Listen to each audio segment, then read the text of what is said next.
Chapter 10, Alexa Brenner. A slight murmur gets louder until it registers in my unconscious mind. The twinkle of a voice is unwanted after sleeping for less time than I would have wanted. Grumbling my consciousness to the little girl, she comes over to me and crawls into the bed. Her slightly cooler body chills mine and wakes me up a little bit more. Good morning, how was your sleep? My voice is scratching and crackling. I don't need to open my eyes yet, so I don't. Good, how was your sleep? Raylene's cheerful voice chimes in. Unlike me, she sounds as if she's been up for at least a half an hour, wide awake and clear. Opening my eyes wakes me up completely. Good, what time is it? I wake up slightly and the little girl wraps her arms around me. Her body is warmer just as it becomes time for both of us to get out of bed. Raylene's hug ends just as quickly as it started. 7:30, we both get up from the bed. I grab yesterday's pants off the floor, I put them on and change into another tank top. Okay, are you ready for school? I ask her. Yep. Raylene gives me her goofy grin. Footsteps come down the stairs. Only a moment later, Andy appears. Hey, his greeting is motion towards both of us. Raylene, you ready to go now? She nods to him. Okay, let's go then. Raylene turns around and hugs me. Have a great day, you two. Andy. Have a great day. You too, Andy. I tell them both. Bye. Raylene runs off with a sudden burst of energy, and Andy follows her after her. I should be leaving soon. Rather, Darius will be here soon. I go up the stairs, through the kitchen, and down the hall. I go to the washroom. Finding deodorant in the back of one of the drawers, I put it on and put it back. Right beside is a toothbrush. I grab it next. The toothpaste on the counter looks safe enough, so I put it on the toothbrush and brush my teeth clean of the plaque. I rinse it off and put it back. Grabbing a ponytail off the counter, I put my messy hair into a messy ponytail. I clean up and reapply my makeup. I go to the living room to wait. Looking out the window, I see Darius's truck waiting for me. Taking a quick breath in, I let it out slowly and go to the door. Walking out of the house, I jog more than walk to the truck. A soft click signals the unlocking of the doors. I let myself in and settle into the seat. Before I can get my buckle done up, I am slammed into the cushion with the force of the truck moving suddenly. The scenery rushes past. Good morning. I try to break the tension that has built up over a quick second. Morning. Darius sounds as if he's in a grumpy mood. Nothing is said for the next couple of minutes. I can't think of anything to say to him. Looking out the window, I watch two entrances to the parking lot pass. Skipping today? I asked Darius, but I received nothing back. As he continues driving, I continue crossing places off my mental list. His house, Edmonton, the mall. Darius drives the truck out of town. I watch the fields pass me by, the trees empty of the yellow, orange, and red leaves that filled it only a month ago. The road changes from a smooth pavement to a rocky dirt road as Darius turns onto a side road. I don't see anything I recognize. The road veers off to the right, revealing two buildings, a metal garage and a log house. There are no other vehicles here, however, I see some movement in the window of the house. The moment Darius shuts the vehicle off, the door to the house opens. About 10 people walk out of the house. Darius opens the truck and steps out. I take this as my cue to get out as well. Many eyes pin on to me as I touch the ground and close the door. The scrutiny makes me want to retreat back into the truck. Darius comes to me and grabs my hand. My ears start ringing as he pulls me behind him. The crowd of people part as Darius pulls me through them and towards the house. He brings me into the house. We go through the kitchen, dining room, living room, and past a black bear rug tacked to the ascending staircase wall. At the top of the stairs is a seating area and computer. At the top of the stairs is a seating area and a computer with all the furnishings. The table in the middle of the seating area has paper strewn about. Stay here, I'll be back. Don't leave this house for anything. Darius demands me to listen, not just through his words, but through a tone that promises harsh reprimand if not listened to. Darius pulls me in for a quick kiss. He releases me with a smirk on his lips. Make yourself at home. He heads downstairs. Looking over the rail, I ask, wait, where are you going?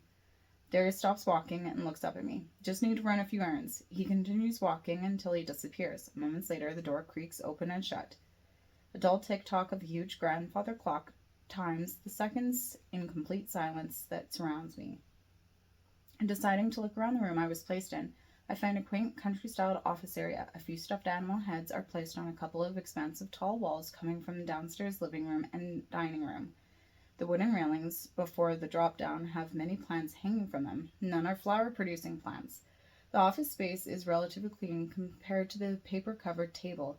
There are only a few papers placed on the desk, and the other clutter is neatly placed in normal office utensils. Curiosity crosses my mind to learn more about the place is and why Darius brought me here. The thought to go through the papers tempts me enough to sit down on the brown leather love seat. I scan a couple of sheets, jumping my focus side to side. There's a symbol on each of the sheets of paper, like a 5-point star in a square, but there are extra lines.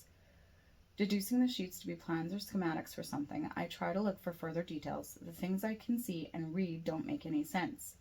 Finding a few more pages brings it all together for me. The words warlocks, werewolves, vampires, and shamans reminds me of some sort of a role-playing game or video game or something.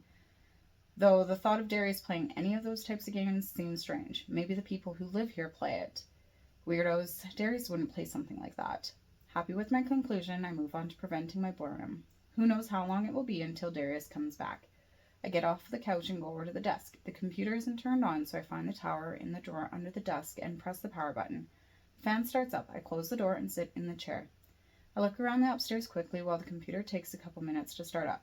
There's a couple bedrooms and a bathroom up here as well. The older computer works hard to pull up the desktop. I click the internet. Minutes pass and the screen is still white. Sliding the mouse into the corner of the screen to the icon of the two computers, I see an X. Scrolling over reveals a pop-up telling me that the internet wasn't connected. Feeling slightly embarrassed that I didn't check that first, I click and exit the program. Going to Plan B, I go to the game section of the programs. I choose Solitaire. Playing, whether winning or losing, multiple games occupies me for what feels like hours. I play until someone comes back through the door. I close the program and shut the computer down. Miles shows his face as he comes up for the last step. He looks like a wreck. His hair is as wild as his clothes. On further examination, his clothes seem to be ripped and dirty in places. What the hell happened to you? I get up from my seat and walk to him. Miles looks down at himself, holding his shirt away from his body as he sees the dirt and rips. Long story, you need to come with me. I have to get you away from here. The serious tone and urgency in his tense body are enough to convince me, but it doesn't answer anything. It just raises more questions. Miles, what's going on? Why do I need to follow you? He starts going down the stairs, so I follow him. I'll tell you after we get away from here, but not before then. There's too much to tell you right now, and we don't need delays or distractions. I accept his answer for now. He leads me out the door and around the house. I take note that Darius's truck is still in the parking lot, still in the same place. Is he going to be mad at me for leaving? We go into the forest. There's a small path carved from frequent travel. Miles starts picking up his pace, and soon I'm trying to keep up with him. The moment I start closing the distance between us, he picks up the pace until I'm in a full run. Sounds soon get blocked out with the pounding of my feet hitting the ground in sync with my heartbeat. The cooler air is drawn in quickly, wreaking havoc on my lungs. After a while of running, I start to slow my steps. I can't go on. Miles, I call out to the male running in front of me. I slow enough to walk. He stops a bit quicker than I do. I need to walk for a bit. I slow my breathing down and get it under control with deep breaths in and out. I don't even run like this in gym class. We shouldn't stop. Miles walks beside me with a sigh. I guess while you catch your breath, I can explain a few things. I look up to him and nod to cue him to start his tale. I guess it was bound to happen eventually, but it shouldn't have come around like this. Everyone just has a lot more grudges than we thought, and unfortunately it has led to uprisings everywhere. The Dark Ages were not like what you've heard, but a time when humans gained control over the supernatural. A treaty was made that the supernatural beings would go into hiding amongst the humans. Over the years, they've gotten sick of hiding and being myths, so they're now revolting and plan to take the world back from the humans. I look at him. Though he looks serious, I see it all as part of the game I spied earlier. It all makes sense now. A giggle slips through, then one more, until I can't hold in the laughter. He has a very odd sense of humor at times. My eyes close as I can't stop laughing. My eyes start leaking and my stomach's sides start hurting. Soon enough, I control myself and stifle the laughter. Opening my eyes, I look to my right. The spot is empty. Miles? Miles? Confusion causes me to crease my eyebrows. Oh, come on, I'm sorry. I didn't know you take your game so seriously. You could have just asked me to play along in the first place. There's no answer from the forest. Miles? Leaves crunch behind me, causing me to turn quickly. The girl from the cafeteria is walking towards me. Sandra, right? I hope I remember correctly. She nods.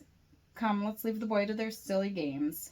I nod to her and follow her back to the house. The way back takes a lot longer than it took to get here. It seems longer with the silence between Sandra and me. Her body is tense and guarded. She doesn't seem to want to talk to me, so I don't bother try to make small talk. The shed stands out against the forest. It's the first sign we are back closer to the house. Looking closer at the back, I see a window awkwardly placed across the back. I can't see anything from this far away, but curiosity bubbles of what could be in there. Sandra, I break our silent walk to ask my question. She nods, and I take this as my cue that she's listening to me. What's in the shed? The boys' toys. Her short answer settles enough of my curiosity not to ask her more. My mind goes off to what kind of toys they might have in there. Motorcycles, quads, and tractors, perhaps? As we come to the door of the house, Darius comes out. You weren't supposed to leave the house. It's dangerous out there. He looks angry. I decide to get my apology in now before he says more. I'm sorry, who's we? He looks over at Sandra as if he's accusing her. Sandra answers him. Miles, we caught him. Darius looks like he's going to say something, but he stops himself and neither talks for a moment afterwards. His expression turns more and more furious the longer the silence holds. Finally, his face loosens to his normal stern expression. Go inside. He moves out of the way. Sandra walks through the door first. I follow after her, and Darius closes the door behind us. I follow Sandra through the kitchen and into the living room. She goes down the adjoining hall, and I move to follow after her, but Darius guides me to sit down on the couch. He sits on the footrest in front of me. Why did you leave the house with Miles? I feel like I will be in trouble no matter what I say. He asked me to go with him. He told me about the game you were all playing, and then he just disappeared. Game? He looks surprised. What game? Now I'm confused. He looks like he doesn't know anything, or he's pretending. Whatever role-playing game he's playing, something about supernaturals or uprising against humans? Right. He stands up and stands over me. You're never seeing Miles again. What? Is this part of it? What are you talking about? You can't do that. I stand partially up straight before being knocked down. The left side of my face stings. Lifting my hand to my eye, I try to assess the damage, but touching it makes it hurt more. I'm sorry, but you made me do it. You have to listen to me. I know what's best for you. Miles is trouble. He's going to get you hurt. Darius reaches out to me and pulls me up to my feet. He wraps his arm around me. I'm sorry. You have to do what I say. I'm trying to protect you. Now stay here. I have something to take care of. I can't say anything, and he just leaves. This time, I hear sliding click of a deadbolt. I fall to the couch and sit almost completely proper. All of this for some stupid game? Then my head falls and tears start burning in my eyes. The tears burn my eyes, but don't dare to fall. I sit there for a moment, nothing entering my mind or leaving my mind. The moment just plays in cycles over and over in a never-ending movie.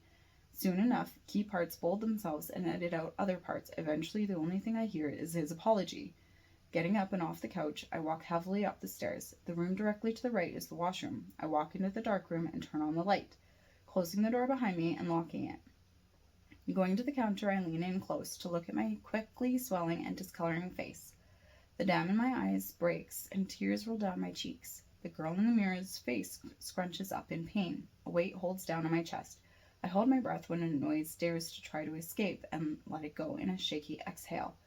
Looking in the mirror bubbles up more and more tears. Having enough of crying, I look away from the mirror. Grabbing some toilet paper, I blow my nose and flush down the toilet. Swallowing the lump in my throat consequently lifts the weight on my chest. Once calmed down enough, I dare to look in the mirror. The tears don't threaten to fall again, so I take a piece of toilet paper and run it under the tap for a moment. I wring out most of the water, then open it up a little bit. Dabbing my face with paper, I clean up the running makeup. Making sure to keep most of it on, I make myself presentable. The purple swelling around my eye has stabilized. Deciding to look for something to cover it up, I look in the drawers and cabinets, hoping for some makeup. The top drawer on the right-hand side opens to reveal all of the makings of a makeup kit. I set to work covering up my face. Satisfied with the quick cover-up job, I put the makeup back in the drawer and wash it off my hands. Part of me is hoping that the person who owns the makeup won't notice. The other part knows that there isn't a way that they would know. I fill my lungs and purse out my lips on the exhale. Shaking my head in the mirror, I almost break down again. Finally noticing my feet are on something squishy, I look down at the fully carpeted floor, and all somber feelings leave me. That's weird. Why would you carpet a bathroom? How old is this house? Unlocking the door, I take another look in the mirror before opening the door. I get taken aback when Sandra is waiting right on the other side. She looks me in the face. Her blue and orange eyes dart from the left side of my face to my eyes. A slight twitch of her face. She's trying to hold back an expression of some sort. Consciously, I turn my head slightly so that the left side of my face is less visible to her.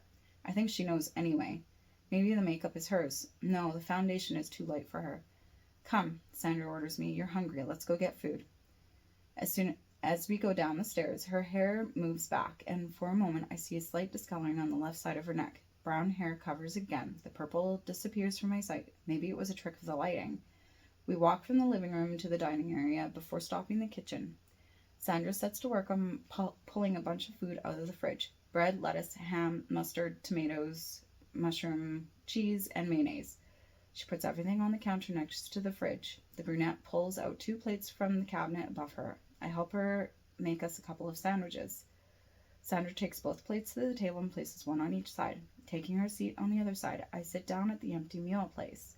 Despite my hunger, I hesitantly pick up the sandwich, eating the food slowly.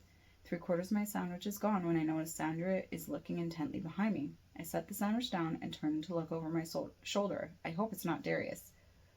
Ram is walking towards us. He reaches the table and stops beside me. How are you lovely ladies on this beautiful day? The male pulls the chair out from the table and sits on it beside me. Good, Sandra answers his question first. Good, I answer him back so I don't seem rude. Looking away from him, I turn my attention back to what's left of my sandwich. I take a bite. I don't feel much like talking. So, I heard you're new here, that you only showed up a couple of months ago. Where did you come from before that? Ram seems to have other ideas than letting me eat the rest of my sandwich in peace. I finish chewing my sandwich and swallow the rest of my food in my mouth. Pretty much everywhere in the area. I've been in a lot of different foster homes for the past 4 years, just waiting until I turn 18 this year, I tell him. Ram looks surprised. Why are you in the foster system? I tell him the same rehearsed story everyone gets. My family died in a plane crash 4 years ago. My niece and I stayed home from the adult-only vacation. On the way there, the plane had crashed. There weren't any family members that wanted to take us, so we were put in the system. We've been lucky that most places haven't split us up. Ram stays silent for a moment, regretful for accidentally saying the wrong thing, just like everyone else is when I tell them. I'm sorry, I didn't mean to bring that up. No, it's all right. It happened a long time ago. I shoot a smile at him to make him feel better. Ram smiles back. So how old is Raylene? I don't remember telling him her name. Maybe someone else had mentioned it. Darius, maybe? 5. I remember her birthday is going to be right away, so I add, almost 6. She's just a baby. They're so innocent at that age. And is she in school yet? He asks. Yeah, she's really enjoying it. Well, more of the socializing part. Typical girl already. I smile at the memories of how she always chats about the people in her class, but never about what she's learning. Ram chuckles. She might be a handful when she gets older, but if she turns out anything like you, then she'll be all right. Oh, I hope she doesn't turn out like me. That's what I'm trying to avoid, I say honestly. Ram sits down. I don't think it would be so bad. You seem to have turned out okay. You're not in jail or into drugs, or at least in today's society. That's great. I guess so. I turn the conversation away from me, uncomfortable with the topic. But what about you? Where are you from? I've been all over the world traveling for years, but I guess you can say that I'm from Northern Africa. I can't remember exactly where, but I was brought to Egypt when I was young. And that's actually how I met Sandra. I stayed with her family for a while. He trails off, telling me that there's more to the story. I try to pry a bit. Really? Did your parents know hers? Ram shakes his head. No, my parents didn't come with me. Her parents took me in because mine were sort of gone at the time. So you're like a foster child too, then? I question. Ram chuckles. Not really, but I guess you could call it that. I hesitate for a moment. So if you don't mind my asking, what happened to your parents? They gave me up, I guess because they couldn't take care of me, but they did eventually come for me. He smiles at the end of his sentence. Sandra stands up abruptly. Her hands thump on the table and the chair screeches unnecessarily. You know, you might as well tell her what's really happened if you're going to get all buddy-buddy with her. She narrows her gaze in on me. You're playing in dangerous waters, my dear. Sandra looks back at Ram. And you, most of all, you know what will happen if they find out you're in love with the vampire's toy. I don't know what I've done to upset her. Maybe she thinks Ram and I are flirting. Is she jealous? Are they dating and she's that type of girlfriend? Sandra, go take your chill pill, Ram says with an edge of a threat. The brunette runs up the stairs. A door slams moments later. Don't worry about her too much. Ram pulls my attention back to him. She has moments. Over the years, she's developed some issues, but if you've seen as many things as she has over the past 5,000 years, you probably would too. He hushes his voice. Don't tell her, but I think she's jealous of you. She had a bit of a crush on Darius the last so many years. You guys are really into that fantasy game, eh? So Darius plays a vampire? No offense, but he's never seemed like the type of guy to play role-playing games. I try not to offend. Ram stares at me for a moment. He jumps out of his chair and rushes towards me. I get out of the chair and try to distance myself. He stops. Darius hasn't told you anything, has he? What was he thinking? We need to go upstairs. We'll explain everything. Curious, I follow him upstairs. We don't stop the game's sheets. Ram goes up to knock on the door. Sandra, open up! The door opens up. Ram pulls me inside and places me between the two of them. Sandra sits on her bed. Darius hasn't said a word to her about anything. She knows nothing. Like nothing. Well, I guess that would explain a couple of things. Sandra walks up from her bed. She comes over to us both. Sandra pulls a knife out from her side. I try to back up, but I walk into something hard. Looking over my shoulder, I recognize the black t-shirt Ram was wearing. His arms come up to hold me in place. Looking back at Sandra, I see the knife has disappeared from her hand. In its place, a deeply colored substance. Sandra comes up, and in one movement, my vision is covered. Her blood is dripping down my face, and her other hand holds my head in place. Trying to rip my head away from her, I whip my head from side to side. Ram's arms hold me in place. My struggling does not affect him. My head starts feeling light and disorientated. My legs try to give out, and I feel like I'm doubling over. Nothing. Darkness. A flash of bright light, as bright as coming out of the theater at high noon on a summer day, blinds me. As the light fades, gradual lines become silhouettes, and silhouettes become shapes and figures. Soft lights line the hallway. My vision is moving down. I try to stop moving, but I don't. My legs will not stop. My head and line of vision change without my wanting to.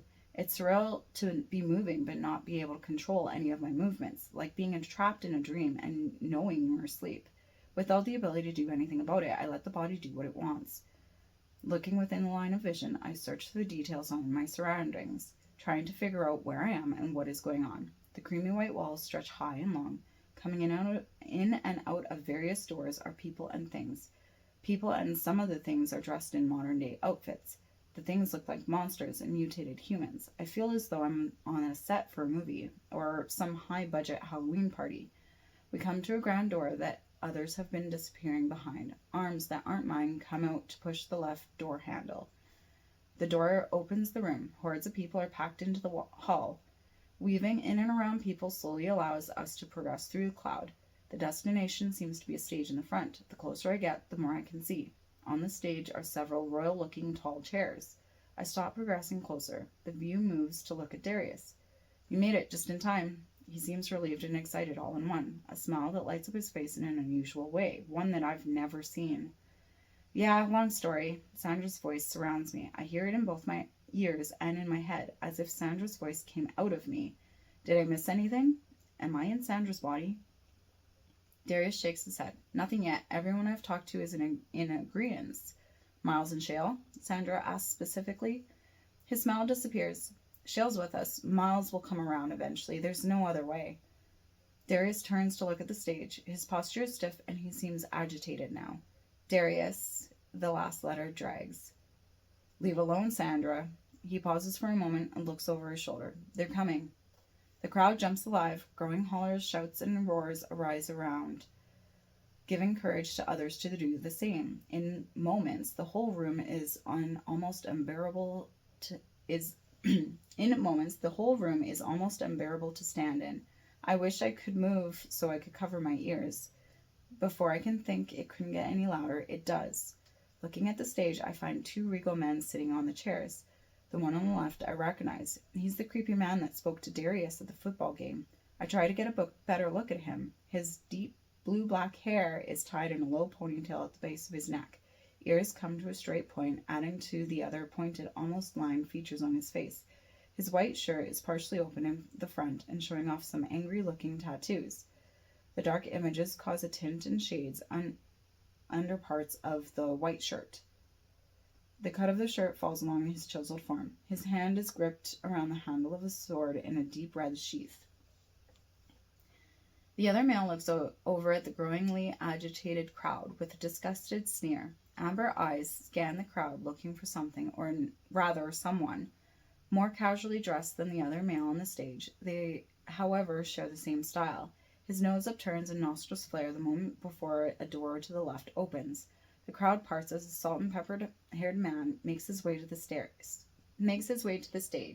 He climbs the stairs and nods to greet both the males on the stage. The man takes a spot on the chair in between them. Before I can take a good look at the new arrival, a light shines behind me and my head turns. The light gains intensity as it nears the window high above. Red hues take their place on every crook in the room. Black envelopes my vision when the light gets to be too much to handle. A crack of light enters my vision. It quickly shuts. A moment later, the crack reopens, this time not stopping until the eyes are completely open. The red hue has dimmed. My vision is turned to the stage once more, and the red light has taken a form on top. Standing there is a body shaped with giant fiery wings. Red intensifies for only a moment before crackling and spilling like lava around the form, gaining a solid shape as time goes on. Deep red heels form the base of long flowing legs. A short black pencil skirt and blazer dress the body. Red accents all the edges on the suit. A ruby dangles from a black chain around her slender neck. Ruby lips form the serious look on her face. The red eyes flash from red to orange to yellow, matching the flame on her black hair. She looks to her left at the male with the tattoos. Turning elegantly, she glides to the tall chair behind her and sits down. The three males follow suit. When the last of them settles into their seat, the room goes quiet. The acoustics of the room allow the thick voice to surround everyone. The Russian accent is affected by an English influence in the man with the long hair framing his face. We know of the unrest among many of the immortals and supernatural beings. We know some believe it is a good idea to return to the ancient ways to rule the world and the humans. We are standing up here to tell you that this is a horrible idea. The crowd roars in protest as he continues to shout. It can never return to the old ways. The humans have advanced and have grown in numbers that far outreach our own. Those were the main reasons we lost the war, and would be the reasons you would fail now. It's pure stupidity to rebel and break our treaty now. Those who would do this would not have the support of every being. You can't break the treaty because this new generation holds on to pride. We have over-glorified lives and are complete brats. You would be ending all that you know and squashing all accomplishments your ancestors have been making since the treaty was made. Why can't we live with the humans in our natural forms? A question is shouted clearly above the rest of the noise. A strong feminine voice answers. It wouldn't happen. The humans have lived so long without the truth that they would be scared and hunt us down. It would start a war. We should learn from the past. A preemptive attack would catch them off guard, and we would be able to kill or capture most of the humans, give them no chance to retaliate. The tattooed man next to her stands up. Many races are in danger of being extinct. I say we rise and take what should have always been ours. He pumps his fist into the air, and the majority of the crowd follows as they cheer. The other two men look at each other with a look mixed with shock and desperation. They get up from their seats. The older man steps toward the male and female. Seth, Alea, you can't be serious. Seth smirks. Dear old James, you can't imagine exactly how serious we are. Either you are with us or you are our enemy. What do you say? James looks back at the male behind him. He nods and speaks. I guess this means we're enemies now. Seth rushes them as James grabs the shoulder of the man behind him. They both vanish through a set of doors. His smirk of a smile never leaves his face as he turns, first to look at Alea, then to scan the crowd. Seth's arms rise. Let's begin. He lowers his arms. First, anyone who wishes to follow James and Nicholas, you may leave now without repercussion. Just know that you will be killed if you ever get in our way. The crowd looks around. One person leaves, and this empowers a couple more to do the same. Once the few have left, Seth speaks again. Our best chance at this is for everyone all over the world to unite and attack all at once. 3 days. Today we plan, tomorrow we travel and ready our forces. The day after we reclaim our world all at once, taking down everyone who stands in our way. We will never let the humans rule our world again. We will hide no more. My eyes open. I must have fallen asleep. An itching tickle jolts my hand to my face. Scratching around and rubbing my eyes causes something to clump. Makeup, I sigh inwardly. I'll have to redo it. The sensation leaves for a moment, rolling from my back to my side. I put my arm under my head as a pillow and bring my legs close to my chest, taking a brief look to find my clock. It isn't where it's supposed to be. Looking at my surroundings, I find an entirely different room, a silhouette across the room. Chills creep like spiders up my spine. I pull myself to a sitting position and scoot backward. Memories surge forward. I'm an ancient priestess. You might call me a witch. My blood allowed you to see a memory from a couple days ago. Seth has since raised an army and we're taking over. It's been 12 hours since the rebellion started, and we're getting closer to having complete control. Demons have split into two sides, those who want things to stay the same and those who want change.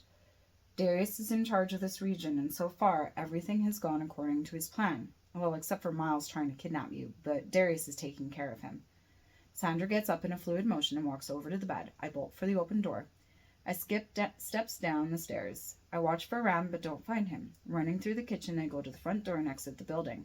The heart beats in my ears, thud louder than any other noises around me. I bypass the vehicles, knowing that they are likely locked and keys are nowhere to be found. My legs take me to the forest, maneuvering around branches, rocks, and bushes. I get about 10 meters into the forest before I dare to look behind me. Ram comes out of the house searching. I run behind the shed for cover. The darkness folds around me. A door and a window are in front of me. Before deciding to go through the door, I pick up the corner on a tarp-covered window. Soft light highlights my face. Pulling back, my eyes focus on the show inside. Miles is chained from the ceiling. Blood oozes from wounds on his naked back. Horrified by the image, I freeze. Darius comes from behind me. A bleeding knife is held in his hand. My body jumps, as does my mind, as a hand is placed on my shoulder. I gulp down a breath of air. Turning around quickly, I don't recognize the two creatures. Hello, Princess. You'll be coming with us now. The one closest to me grabs around my shoulders and under my legs. The ground pulls away, and my stomach jumps to my throat as the male pulls me with ridiculous speed. The next time I feel ground is in front of the shed. The other gentleman opens the door. My shoulder gets pushed, and I am shoved through the door into a crowded room. Those in the room stop what they are doing as I regain my balance. Darius comes away from Miles and closer to me. The glistening knife in his hand is lowered to his side. Alexa, how nice of you to join us. I heard Sandra showed you things, so you must understand why we have to do this. It's us against them, and we must punish those who try to steal you away from me to kill you. Darius tries to reason with me. Sandra showed me practically nothing, but it did open my eyes to the possibilities of there being more to the world. Miles wouldn't kill me. He's our friend. How could you do this to him? I say as more of a whisper than I wanted to. How could we do this to him, you mean? And he's our enemy now. He knew what it meant when he chose the wrong side of the war. Our friend is now our enemy. And that's just the way it works. Darius walks towards me and sticks out his unoccupied hand. I hesitantly slip my hand into his, afraid of what might happen if I don't. The air is thick with danger. Guided by his hand, he leads me to Miles. Stopping a meter away, I see the gruesome treatment Miles had survived through. Tears are brought to my eyes at the sight of him. Then they are brought to my eyes for a different reason. Pain in my hand as it's crushed into Darius's grip. I'll do what I have to survive. He lets my hand go, bringing my hand into my other. I rub it to soothe the ache still there. Darius steps up to Miles, blocking my view of the strung-up male. Miles gargles a yelp in pain. Darius moves out of the way. He turns to bring his hands up to Miles' head. One hand fixes the top of his head and the other under his chin with the blade. Look at her, Miles. Struggling, his eyelids flutter, then open. Pain-stricken eyes look at me. You will never touch what's mine ever again. She's on our side, and she isn't leaving. She isn't leaving me, and I will prove it to you. He looks at me. Miles was going to take you away. He would have held you over my head and would have killed you to get to me. This is a different world now, and you're going to have to get used to it. You're going to have to change and be my... You're going to be changed and be my queen. You will have to get used to old friends being your enemies now. They will try to kill you the first chance they get. Now, you're going to have to do something for me to prove you can handle this. You're going to have to cut him. I can feel the color fade from my face. Backing up slightly, I bump into something large and squishy. Looking behind me and up, I look at the single eye of a massive being. You don't have to kill him, just make a tiny cut. Darius catches my full attention again. He would do the same to you. But he wouldn't. My heart lurches forward. No, I can't.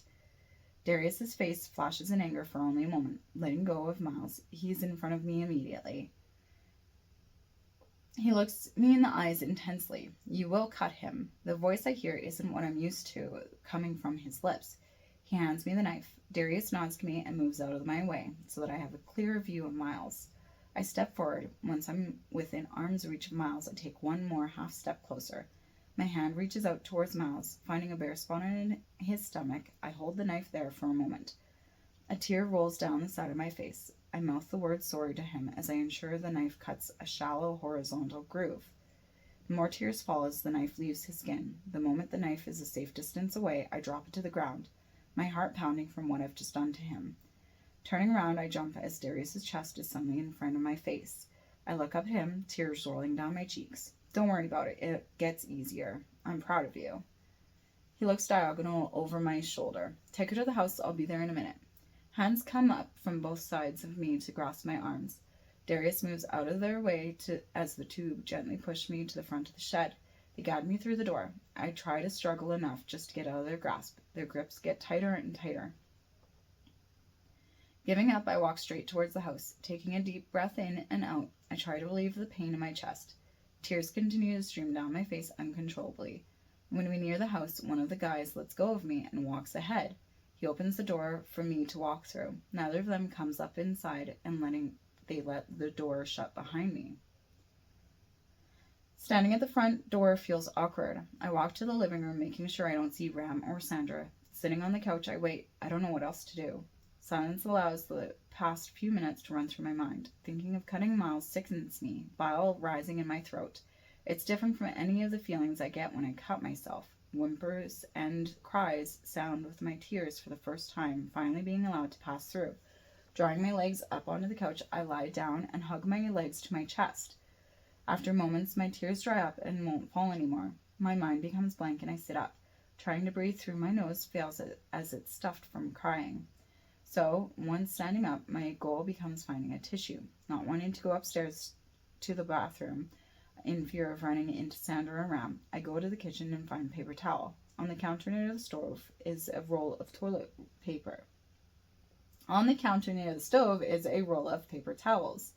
Ripping a sheet off the roll, I blow my nose and toss the dirty tissue into the garbage under the sink.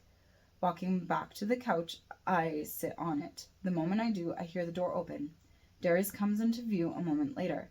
Standing up at the sight of him, I wait for him to give me a signal. He walks over to me and wraps his built arms around me, embracing me. I stand there idly, only moving to position my head more comfortably against his rock-hard chest. I'm so proud of you, love. You were truly fit for this life. Darius pushes me slightly back so he can see my face. And for that, I'm going to give you a present. You'll want to wash your face first. Sandra's blood is still all over you. The goop I had scratched earlier wasn't makeup, it was blood. I rushed to the bathroom to witness it for myself. Surface dried and crusted blood makes for a nightmarish of a reflection. The blood had pooled around my eyes before falling like tears down my cheeks. My actual tears cleared away little of the tracks here and there. The hand towel repurposes into a face cloth to wipe away the horror. Redoing my makeup helps me regain a moment of normality. It gives me a pause to recollect myself from the horrors of the last hour. I return downstairs when I can do no more to waste time. In a swift movement, I am picked up and placed in front of Darius. A slight pain from the moment of pressure causes my face to scrunch up a bit. His lips pushed to mine, his tongue forced inside my mouth, pushing aside the first pain. Darius pulls away as suddenly as he started. I'm twisted around to face the other direction. Sandra, you can bring her in now, he orders. Small and quick footsteps are followed by larger, more drawn-out ones. A tiny red-haired girl comes flying around the corner. My heart drops at the sight of her. Raylene! Tears threaten to drop from my eyes once more. Crouching down to her level, I swoop her into a tight hug. Alexa, you're squishing me. On her words, I loosen my grip just a little. Standing at my full height, I examine the girl in my arms. making sure she has not one scratch on her. I sigh in relief when she doesn't appear to be hurt at all. I look into her beautiful eyes. Guess what? She asks me. I know she won't continue until I ask her. What? I have a baby. Her smile stretches from ear to ear. You do? I look at her in confusion. This is about the last thing I could have guessed she would have said. Yep. She turns as much as she can. Sandra, what's it called again? A griffin. Looking at Sandra, I finally notice the creature in her arms. A golden gray and white colored creature sits balanced over Sandra's forearm. And Sandra helped me name her Crystal, Raylene tells me. Sandra sets the creature onto the floor. Crystal reaches her paws out and stretches like a feline. She comes closer to us. Raylene struggles, so I let her down. The redhead walks over to the creature. Bending over to pick her up, Crystal jumps into her arms. Raylene stands up and shifts her arms to get a better hold on her new pet. She turns to face me and comes closer. Crystal looks like what the legends say a griffin should look like. She has the head of an eagle and a body of a lion, though miniature in size due to her age. And at her size, the lion part of her looks like a body of a cat with oversized paws. Fine feathers starting at her feline ears become finer and slowly form into short golden fur down her back. On her sides, tucked into her, are 2 feathered wings. Her tail tucks around her as she brings her beak around to tug at the tuft of her hair at the end. The griffin lets go of her tail and looks at me. Her ocean blue eyes look into mine. Opening her beak, a noise escapes. Something between a squeak and a roar chimes into my ears. Raylene gives a short giggle. That means she likes you. You want to hold her? I look between Raylene and Crystal. The creature seems too surreal to touch right now. I'll hold her later. Crystal makes that noise again, but it's slightly deeper this time. She jumps from Raylene's arms and runs to me, walking her front paws up my legs. Her claws bite lightly into my skin. Bending over, I bring my hand down to Crystal's level. My hand flinches as the griffin moves her beak against it. She leans her head in to hint that she would like me to rub her head. Her hairs are soft and thick. Using one finger, I scratch the side of her head. Strands of feathers feel stiffer, like stroking a finger through a hairbrush. Crystal backs off my leg and turns towards Sandra. The door to the outside opens. Shill appears to stand behind Sandra. Miles is gone. Kelly's scent was all over the area. They disappeared into the forest. I'm flooded with relief. Sandra, take Alexa and the child upstairs for the night. He turns to me, grabbing my arm. He squeezes hard. Don't leave the house until I come for you. He lets go of my arm after I nod my understanding to him. He's gone in a split second with nothing more than a slight breeze in his place. The door slams not a moment later. Sandra bites her lower lip. Her face softens as she looks down at Raylene. Come on, Raylene, how about we go upstairs and I'll tell you more stories? A motherly tone coats her voice. I'm wary of her after what happened earlier. Yeah, her voice gets louder in her excitement. The woman smiles. All right then. Well, shall we go up to my room then? Alexa, would you like to join us? Hesitantly, I agree to go, if only to make sure Raylene is safe. Raylene has already started running up to Sandra's room. Apparently, she had been there at least once before. The griffin follows as a dog would. Going into Sandra's room, I find Raylene snuggled up under the covers on the bed. She made herself at home real fast. Crystal starts to rub into Raylene. Come, sit with me. Raylene scoots over a bit. I sit beside her. The redhead leans against my side, and I put my arms around her. I rub her back while Sandra sits at the foot of the bed. Can I hear more about the princess? Sandra smiles. Of course you can. What do you remember about the princess? And so we can get Alexa caught up to speed. Raylene looks up at me. She's a princess. She looks like Sandra. She has orange eyes and brown hair just like her, and she lives somewhere that's like a huge sandbox, and there are rock buildings everywhere. Egypt. She lives in Egypt. Sandra lightly corrects Raylene, holding back irritation. She lives in a grand palace with a view of the Nile from her bedroom. The little griffin plops down against Raylene's side. Yeah, and she has lots of people around her doing everything she wants them to. She has a daddy and a mommy and other mommies too. And she has lots of brothers and sisters and a friend in her castle. And she's got lots of pets too, like big cats, birds, and owls. Oh, and people made a big thing out of stone that looks over everyone. Raylene is excited about the details she remembers. A statue. I think that's enough. I think she gets the picture now. Thank you, Raylene. You did a great job. You remember so much. Mostly orange eyes look into Raylene's. How about I tell you about how she met her best friend and the mischief they used to get into? Raylene nods her head into my side, and I feel her mouth open in a big yawn. I smile at her, stifling a giggle. I ask her, "Sweetie, are you going to be able to stay awake for the story?" "Mm-hmm." Her tired answer tells me she will probably fall asleep as soon after the story starts. I look to Sandra and nod to her. Sandra closes her eyes. The princess was just a little girl, about 7 years old, when her father told her that they would be getting a new staff that day. Double imagery lays over my eyes. I close them to shake and rub away whatever it is that clouds my vision. Like the memory earlier, I see a perfect picture of what Sandra describes. This is different than before, more pleasant. There is no panic and no blood, and I'm well aware of the memory taking over. Opening my eyes works, but proves to be disorientating. I close them again and watch the memory.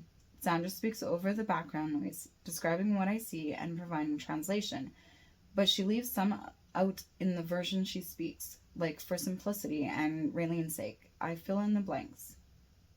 A male in his mid-30s sits on a golden chair in front of a crowd of women and children. Weaving her way through the people, she tries to get a better view of her father. New workers will be arriving today. They are from far away. They do not speak our language, but we'll know basic words so they can do as we say. If they don't do as you say, inform one of the guards and they will take care of them. You are dismissed. He waves everyone off with a small movement of his hand. One of the women takes the princess's hand. She is led out of the room and down the hall. Rich colors adorn the room they go into. Colors are everywhere. Paintings, fabrics, clothing. The courtyard has a few other children playing it already. Looking to the side, she sees few darkly colored people she had never seen before. One boy catches her eye. He looks to be about her age. His skin is dark with a reddish hue, and he stands out even among the other slaves around him. She faintly hears her name being called. Breaking her view of the male, she searches around for the one who called her. One of her sisters is calling her to play with her and the others. They play a game, dancing in a circle around one of the princess's sisters until they are all dizzy. Picking up a papyrus ball, they start running and tossing it to each other. Laughter brightens the whole courtyard. One by one, some of the other children start playing other games. They do each other's hair and eat snacks. The ball gets tossed over her head and into a hall. "I'll get it." She jogs into the hall. Going past the couple of people, she tries to find where the ball had gotten into. Going around the corner, she finds the boy from earlier. "Hi." She waits for him to say something, but he doesn't. "What's your name?" "I'm Sakmet." The princess points to herself when she says her name, hoping he will get what she meant. He looks at her confused. She points to herself again. "Sakmet." She points to him and tilts her head to the side. He just continues to look at her. Giving up, she starts to look for the ball again. Before she gets past him, he mutters something. "Ramiz." She looks him in the eyes. He tries to look down at the ground under her gaze. Lifting his chin, she repeats his name as she understands it. Lifting his chin, she repeats his name as she misunderstands it. "Ramses." A woman calls her name. She recognizes the voice as her mother's. Leaving the ball where it may have landed, she leaves the boy to go to her mother. Warmth rolls away from my side.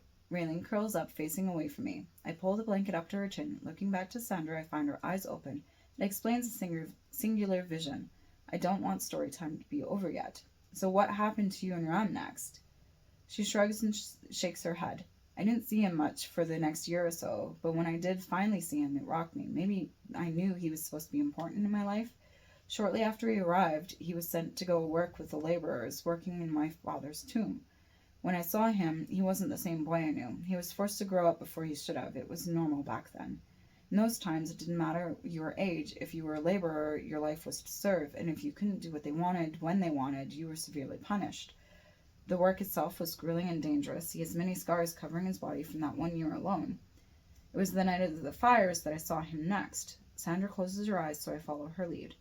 After dressing, 2 ladies sit me down. One starts to comb my wet hair, and the other mixes together my makeup. Braids are affixed into my hair after it's combed thoroughly. My makeup is applied with careful hands. Faint screaming echoes quietly into the room. The noise is unlike the cheerful screams of my childish joy that I'm used to. One of the adults to my side tenses, and the other does the same when she looks in the same direction. The one woman walks away from me. Looking over in the one direction, I see why. Ram is standing there near the opening to the baths, covered in a dark liquid. When the woman gets to him, she speaks something to him that I can't understand. He understands. He answers her in the same language. She brings him over to us. We have to go. We are being attacked. The woman speaks with a heavy accent, but the sentiment of the sentence is still striking to a child's heart. The woman still behind me rushes to the room Ram just came out of. Stop! The woman reaches out as if this may stop the other woman, but it is useless. I blink, and that woman is gone. Left alone with Ram and the other woman, I wonder what I am to do. Should I go find my family? A rough, small hand grabs mine. His voice is just as rough. Come. I look to him and then to the woman. She looks worried, and then she extends her hand to me. I get off my seat. The woman walks over to the opening in the wall. She hurries back over to Ram and me. She speaks to Ram and then to me. We run, we be silent. The lady runs towards the opening furthest away from the baths. Ram gently pulls me to follow her. I lose sight of her for just a moment, long enough to worry about losing her. With the grip on my hand, I run faster than I have ever had. Catching the woman again, she seems to have slowed down. She looks behind her and speeds up when she sees us there, twisting down the halls of various lengths to follow the woman, hopefully to safety. Each time we pass an open area, I cringe as I see more and more buildings destroyed. Spots of orange and yellow pop up everywhere as the smell of smoke fills my nose. We follow the woman down a long length of hallway. When she goes around corners, we don't see her for 10 counts at a time. She always looking behind her to make sure we are still following. She rounds the next corner, and a shrill scream sounds from her. Ram stops us in our place. He swings me against the wall and puts his finger to his lips. I hear a male's voice, but I can't hear more than a murmur. Something makes a swift swoosh while through the air. Closely followed is a thud, then a rolling noise. Ram pulls me back the way we came. 2 hallways back, and he stops again. He lets go of my hand and jumps onto the edge of a half wall. I try to get on the wall myself, but can't jump high enough. The boy grabs my hand again and helps lift me. He looks down, sitting on the edge. He puts his arms to the left of him. Lifting off the edge, he jumps down while holding himself to the wall. He stands on the ledge a ways down. Trying to do the same, I sit down, a lot more wobbly than he had been, putting my arms to the side as he had. I try to force up the courage to scoot off the side. My arms tremble as I fear falling too far. Jump! I take a breath and do as he says. Arms come up to make my descent and landing more sturdy. He turns to face the other direction. Placing one foot in front of the other, he clings to the wall and walks towards the back of the building. I follow after him. We only go a few meters before we run out of the ledge to grip to. My arms are losing strength. Ram slips off the edge to stop a foot down. Bringing his other foot down, he starts climbing backwards down the rock. I watch him go past me and down a bit more. Going to the edge of the ledge, I try to keep hold as I put my foot down. I don't touch the rock. My heart lurches in my chest. Knowing that there is sturdy ground only a little distance between my foot is no consolation. Hearing people run across the hall we had just come from, footsteps, shouts, screams, I steady my heart, let it go of my grip, and fall for half a second. Catching my balance, I follow Ram's lead. Eventually we make it down to the sand. Familiar sand seeps all around my feet, and my hand is picked up by Ram once more. We run towards the river, passing the city by. The screams pierce through the darkness as we near the front monolith. The relief that we will survive sinks in, just as the realization that many others will not be so lucky. Tears roll down my face. Ram doesn't let me return. Reaching the Nile, Ram stops looking both ways and across it. The closest city to us is just upriver from here. He looks a bit confused. I point against the flow of the water. The memory darkens. I open my eyes. We walked for a long time. At about midday, we finally reached the neighboring city. It was scorched just like ours had been. We found a couple of survivors, and they helped us since we were tiny children. We spent the next couple of years just trying to survive. We went to the next few cities over until we were able to find someplace that wasn't ransacked. Ram and I learned each other's languages. Eventually, I figured out his name wasn't Ramses. It took a while, only about 50 years before he finally told me. Anyway, I'm sure you have at least a couple questions for me. Oh, like how I'm not dead yet. Well, that's more simple than that. We ended up getting into a fight in the middle of a forest, and a trickster decided that it needed to meddle. Pretty much stopped time for us. We won't age until we learn to appreciate each other. Apparently, we haven't done that yet. I interrupt her with a fleeting chance. Wait, a trickster? I'm thinking it's not just someone who's pulling pranks on people. Oh, no, a trickster is, I guess, like a spirit, but not. They are spirits that have magical abilities. They like to meddle and don't have anything that holds them back, like feelings or consciences and such. I guess if that kind of explains it at all. Anyway, that's how we're still around. So what happened after that? How'd you meet Darius? One more question burns my mind, but I hold my tongue to save it for last. Sandra answers after a few seconds of contemplation. Where should I start?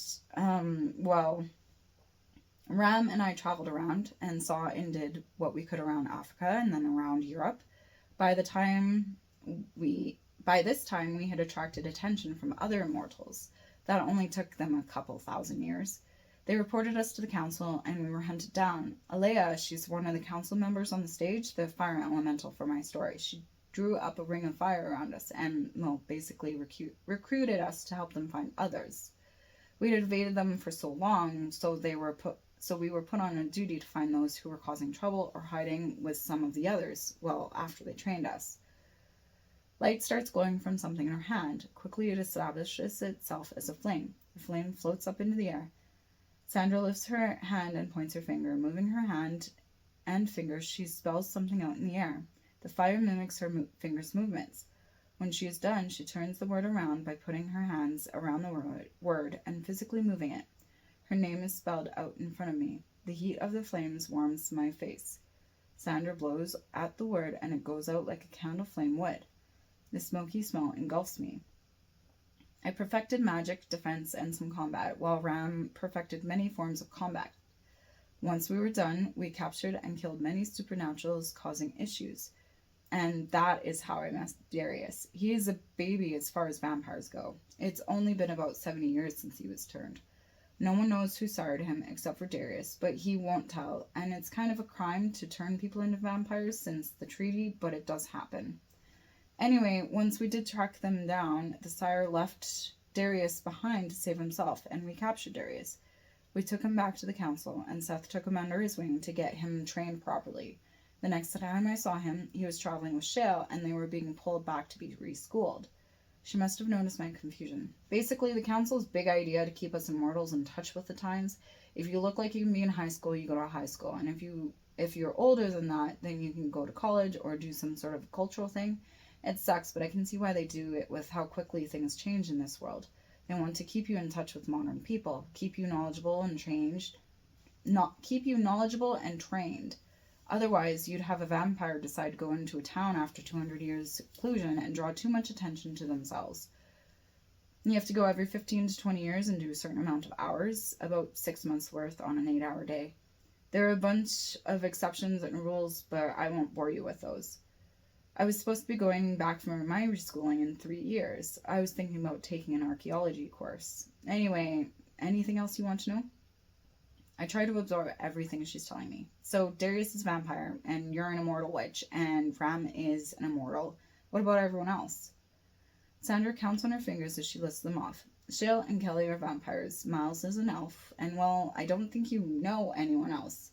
But you'll be meeting everything that there has ever been a myth or legend about. Well, maybe not every, because a lot of things have gone extinct since the old world, but you'll meet a lot. You saw a lot of species in my memory. Speaking of that, what happened with that? I gestured towards my face. I'd been wondering about that, though I'm not sure I want to hear the answer. It's just a spell to let you see what I want you to see. In this case, a movie of my memories. It won't last long if that's what you're worried about. Sandra tries to reassure me. I wasn't, but now I am. But I think that's it for the tonight. I'm getting tired, and you can stay here tonight, and I'll go sleep downstairs. Good night. Demeanor changed. She gets up quickly and walks to the door. I ask a touchy question, I guess. Night. My word may have fallen on deaf ears. Looking down at Raylene, I watch her very closely as I slowly get off the bed. Walking around to the other side, I go to the window. Looking out at eye level, I see orange and yellow in the far distance, reminding me of Sandra's story. Visions of the destruction so many years ago translates to the city I knew. Buildings torn to pieces, houses on fire, and people dead on the streets flashes through my mind. I bring my hand up to soothe a tickle on my face. Pulling back my hand, my finger is wet. I wipe away the tears that have already fallen. I look down at the ground. Seeing the shed shrouded in darkness sends pain through my chest, yet at the same time gives me hope. Hope that Miles really did get free and had not been captured again. No one is walking around out there. The vehicles just sit where they were left today. Turning around, I walk to the free side of the bed, careful not to disturb Raylene. I curl up beside her. Tears flow freely while I keep any noises from being heard. I wouldn't want to wake her.